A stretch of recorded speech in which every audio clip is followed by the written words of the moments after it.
Good morning and welcome to the Morning Scoop for Tuesday, June 15th. This is your daily Buckeye fix. I'm Tom Orr. The Minnesota game is in 79 days, the game against Michigan in 165 days. We have now hit the halfway point of the craziest month in college football history. 2 recruiting weekends are in the books with 2 more to come. And yes, the number 1 overall player in the class of 2021, JT Tuimoloau, will be in Columbus this weekend. Might be an interesting weekend on our board. I'm just saying. Today is also another camp day with some intriguing prospects set to come to OSU. My guest today is Buckeye Scoop recruiting analyst Marc Givler. He will be at that camp all day today, also tomorrow. And Marc, let's start with that. Who are you looking forward to seeing Tuesday and Wednesday this week? Yeah, I think the biggest name for me is Chase Basantis, the big offensive lineman out of New Jersey, out of Don Bosco. Possible 5-star guy in 23, really big time prospect, national recruit.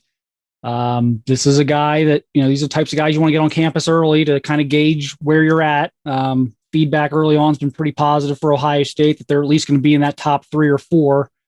So this is a great opportunity for them to make a good first impression, and it's a great opportunity for us to get some good video and evaluation on him. So I'm really looking forward to seeing him. I did not get to see them last year. Obviously, our travel was a little limited for recruiting coverage last year, and every state kind of had its own rules and schedules and things. So he's a guy normally we probably would have seen by now and haven't. So I'm interested to see him. And then another guy, this is a guy I normally would have seen probably 5 or 6 times by now. I actually haven't seen him in person yet, is Jaden Yates, linebacker out of Gahanna-Lincoln here in Columbus. And he's a guy who has a chance to be, maybe a top 10 type of guy in Ohio in that class in 2023. So really looking forward to seeing him. Again, that's a school that I see a lot of. And just for whatever reason, with all the craziness in the past year, I just haven't had a chance to see him. And so that's a big name in Ohio to watch.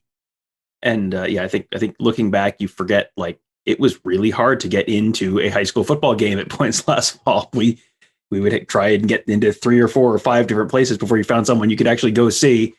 It is sure nice that things seem like they're getting back to normal, that you're not going through those hoops anymore. And what part of the things getting back to normal is the return of official visits. Ohio State had a bunch last weekend. You just wrote a fantastic column about Buckeye Scoop about the past weekend's visitors.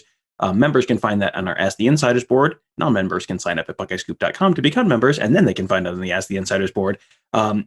One of the things you wrote in there was you called 4-star cornerback Austin Jordan. He's out of Texas. You called him potentially the most interesting visitor of the weekend. So what makes Austin Jordan potentially the most interesting visitor of the weekend? Yeah, just because he's right there in terms of both Ohio State's looking at his position and Ohio State. And then conversely, they're right there in that top 3 battling some familiar foes with Oklahoma and Texas. I mean, those are 2 programs that Ohio State's really had a lot of battles with recently, and looks like they will moving forward. So just trying to, figure that one out. They're in the top 3. They want more defensive backs. Can this be a match? Right now, I still am going to lean a little bit towards Oklahoma. I think they've been a little more all in on him throughout the entire process. Obviously, they have geography working in their favor. And then, of course, on Ohio State's end, you've got, the million defensive backs they took in 2021. They're going to take a bunch more in 22. Eventually, some guys are going to look at that and be like, no, let me go somewhere else where there's not, 12, 13, 14 defensive backs coming in a 2-cycle period. So, that's an interesting one for me. But I think they've got his attention. I've had several people in Texas tell me, look, Ohio State can if they really push, they can get this kid. That he's a little enamored with Ohio State, and that was even before maybe going back 6 months ago when he probably wasn't a take at that point, and they were just kind of figuring things out. It's been a consistent over 6 months, people telling me, hey, watch Ohio State here. So I think that's one to watch for the next few weeks. See what Ohio State does in terms of making the push. See what Oklahoma does with him, but definitely one of the more interesting battles. I thought a lot of these other kids this weekend, it was kind of weird. They had some guys who I think they would take right now, but maybe they aren't in great shape for. But then they had some other guys who they might be in great shape for, but they might not be ready to take right now. So it was a very interesting group of visitors. Yeah, I think one of the guys who might be in the former of those 2 groups, they would probably take him, but he might not be ready to be taken right now, is Jihad Campbell. He's a 4-star edge rusher. He was someone who, it seemed like until pretty recently, Ohio State was not really all that high on his list. So was him showing up and, spending a weekend at Ohio State one of those, everybody loves Larry Johnson and wants to spend time with Larry Johnson things? Or, do you read something else into it? And where do you think Ohio State stands with him right now? Yeah, that's been a roller coaster. They really started pushing for him probably back in the fall, and they had some momentum going into the winter time. But it cooled off in the spring, and it looked like it was cooled off to the point where it was kind of over. There wasn't much, there wasn't much happening there. All of a sudden, he wants to visit. I'm a little skeptical that something could change that quickly, that could 180 that quickly. For very, there wasn't a coaching change, there wasn't any significant event that should have triggered this. So I'm a little skeptical on that, but getting him on campus was huge. I think they're at least in the discussion now. I would still go Clemson, maybe even Texas A&M, but I still think Clemson's probably in the best situation. But it is interesting. You only get 5 of these, and he didn't want to waste them. So picking Ohio State for one, I think we just kind of see now is where is this at in a week or two? Did he just come up here for the free trip to Ohio State and hang out with Larry Johnson, or in 2 weeks, are we still going to be talking about how things are heating up here? I think it's one of those that we have to let digest for a couple of weeks. The other interesting piece of that is there's a lot to keep track of on that defensive line right now. I mean, they don't have any of these guys I'm about to name committed, but they all seem like they're trending in the positive direction with all of them, with Caden Curry and Amari Abor, Hero Kanu, potentially all at least trending towards Ohio State, if not likely to end up at Ohio State.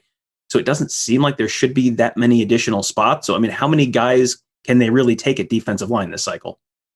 Yeah, I mean, I think the bare minimum, I think we're talking 2 defensive ends, we're talking 2 defensive tackles, and then we're talking a 5th best available flex guy, probably end up being a tackle. I think that's probably the minimum. Could it go 6? I don't know. I tend to think it won't. I guess for this to get to 6, I think it would have to be a big surprise. It would have to be like a top guy. It would have to be like Shamar Stewart in January has an epiphany, or even a guy like Jihad Campbell, maybe in the fall is like, what, I do want to go to Ohio State, and that could maybe push them off of that type of number. But I think conservatively, again, 2 defensive ends, 2 defensive tackles, swing guy, flex guy, best available, wild card, whatever term you want to use. I think that's probably the safe calculation at this point. And then does Gabe Powers count in that number or not? Is he a linebacker? Is he a defensive end? Like what is he? I've thought defensive end. He's down around 230 right now. I mean, I'm sure he's going to get his first look at linebacker. So maybe that's how you look at that, is maybe Powers spends, the first 6-12 months at linebacker. And thus, if you move him to defensive end, he almost becomes a 2023 prospect. And maybe that's how you justify your numbers. I mean, but yeah, it's roster management's like half the game right now. So. Yeah, it is. I think everyone looks at this and goes, "Oh, well, they should take him because he's good." It's like, well, there's more that goes into it than that. There's a lot of stuff that moves around, and then how many guys are going to transfer in, how many guys are going to transfer out, how many guys are going to go pro early. There is a lot that goes into all of this stuff. There's a reason that personnel people make more money than you and I probably do. And there is also one of the other things that Mark Pantoni and his staff will be busy with this week is a big player visiting right now. Someone you just actually met with about a month ago, offensive lineman Addison Nichols out of Georgia. It's a little weird. He's taking an official in the middle of the week, but where do things stand with him right now? Yeah, I think, again, we're going to see how this goes here this week, but going into the visit, I like Ohio State's chances about as much as I reasonably could for a kid from Georgia who's never been to Columbus, Ohio. I like their chance about as much as I possibly can allow myself to be optimistic about him. And, he's got a really good relationship with Greg Sajuara, which is a big part of the battle. You connect with your position coach, that can overcome a lot. I think it's a culture fit. I think he's going to fit in really, really well with guys like Harry Miller and Luke Whippler and Paris Johnson. I think that's going to be a really interesting mix. He's kind of he's like those guys. He's got interests outside of football, plays golf. He does, I'm sure he's into like music and other things, and just, a lot of different interests, which I think will connect well with the other guys in that locker room. It's a very interesting offensive line group right now. And so I think there's a lot going there. Florida just had a really good visit with him this weekend. So I think they're in that top three-ish. And then Tennessee is kind of a wild card. He's got a lot of family from Knoxville. His mom went to Tennessee. That's also a rebuilding program. So there's a lot for him to weigh there. He's told me very specifically he's not making a decision for mom and grandma. He's making a decision for him. So that they're kind of the wild card to watch. So I think, look, that's probably the three right now. I actually don't think Georgia is in the top three. I think if he was going to go to Georgia, he'd probably be committed there by now, is kind of my take on that. I think, so I think this is one they can win. And I think they can, he doesn't want to get caught up in things. And I think he's going to play out his last two visits. He's got Tennessee next weekend, and then he wraps things up with USC. I don't think he's going to go to USC, but I think he'll make the visit, but I don't think he's going to end up there. So then he'd like to take some time and decide right around the start of the season. So we're looking at, maybe a late July, August decision, unless, as he said, something baffles him. So maybe something will baffle him this week. I don't know, but so I like their chances. I think he's one of the linemen we're talking about right now that they have one of the best chances with. Well, Addison Nichols' visit is just one of the things going on today at Ohio State, as I mentioned off the top. Yes, it is camp day. And so not only will hundreds of high school football prospects be at the Woody Hayes Athletic Center, so will, I don't know, it feels like hundreds of Buckeye Scoop staff members. It's probably not that many of us, but it's usually like 4 or 5 of us there watching everything, shooting photos, shooting videos, providing you updates on podcasts and video streams and everything else. And but Marc, let people know what camp days are like on our Ask the Insiders board, because I have been blown away by how active and like interested people are in those threads.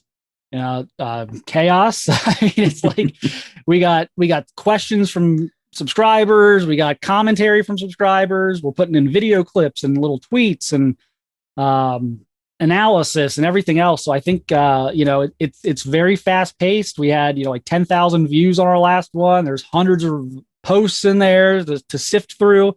I think hopefully we're not getting anyone fired. I know we've had a lot of people say that they're just kind of in the thread all day. I'm like, hope the boss isn't seeing that, but it's a fun time. It's kind of a party in there. And, we have different guys, jumping in at different times of day, and we're shooting midday updates, video updates, kind of what we're seeing. So we're doing this in real time as best we can. And as opposed to, maybe later that night or the next day, telling you what we saw or what happened, we're trying to keep everyone updated in real time as best as possible. But it's there's a lot going on when we're at a camp. Yeah, I think there were 5 of us there last Tuesday, and it was like somehow we were all busy and like doing separate stuff at the same time. It was like, how is all this stuff going on at once? It's like we have 5 people there. It's like, well, that's almost enough to do everything we'd want to do. So, and you mentioned those midday updates. We have gotten some really great feedback on the bonus episodes we've been sharing from camp days. So we'll probably do that again today. If we do, that will drop sometime early this afternoon. I'll put that in the morning scoop feed. We'll just get a few members of our team together to provide an update on kind of what we saw in the morning, what's still to come in the afternoon. Those are generally only kind of 8 to 10 minutes, but so you can just hopefully listen on your lunch break. It is just a fun little bonus to thank you guys all for subscribing to the show and supporting us. So we really do appreciate that. Also, make sure you subscribe to our YouTube channel, youtube.com/Buckeye Scoop. We'll have all those videos there later on today. If you subscribe, you get notified every time we go live, every time we post a new video. It's just a good way to make sure you're not missing anything. Obviously, all free, youtube.com/Buckeye Scoop. Just hit that subscribe button so you never miss anything.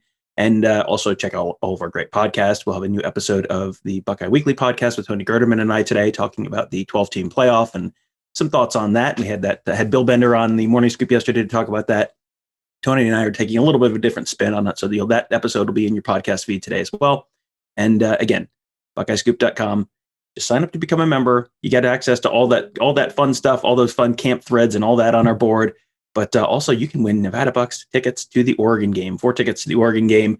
Just have to be a member before July 4th. So go ahead and sign up today. You get all the recruiting coverage this week, the JT Tuimoloau coverage this weekend. Look, we all know, it's fine. It's fine. We know you want to know. So the way you find out is by going to BuckeyeScoop.com and signing up to become a member today.